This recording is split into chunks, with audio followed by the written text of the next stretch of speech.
सर्वांना श्री स्वामी समर्थ. तर आज पारायणाची पूजा नव्हती कारण प्रदोष होता. मग म्हटलं चला आज नरसेवाडीला जाऊया आणि दर्शन घेऊन येऊया. त्याप्रमाणे आम्ही आवरून पोहोचलो तर नरसेवाडीत. त्याच्यानंतर आम्ही नारळ वगैरे घेतला आणि त्यानंतर आम्ही मंदिराच्या आवारात पोहोचलो.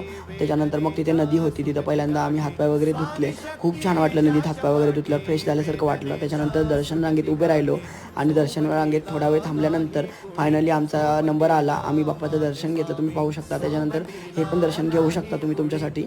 आणि त्याच्यानंतर मग दर्शन घेऊन मंदिराच्या फेऱ्या काढल्या. त्याच्यानंतर पुढे आलो, स्वामींचा मठ आहे तिथे गेलो, तर मठ पाहू शकता तुम्ही. त्याच्यानंतर स्वामींच्या मठात व्हिडिओ काढायला परवानगी नाही आहे, पण तुमच्यासाठी हाऊस व्हिडिओ काढलेला आहे, माफ करा. तर तुम्ही स्वामींचं दर्शन घ्या. आणि त्याच्यानंतर मग खाली आलो, औदुंबराच्या झाडाला 11 प्रदक्षिणा घातल्या आणि स्वामींकडे प्रार्थना केली की सर्वजण आनंदात राहू देत. त्याच्यानंतर आम्ही परतीच्या प्रवासाला निघालो आणि तिथे वाटेत चहा घेतला. चहा खूप छान होता. त्याच्यानंतर मग पुढे आलो परतीच्या प्रवासाला घराजवळ जाण्यासाठी. आणि कसा वाटला व्हिडिओ कमेंटमध्ये सांगायला विसरू नका. श्री स्वामी समर्थ. जय जय स्वामी.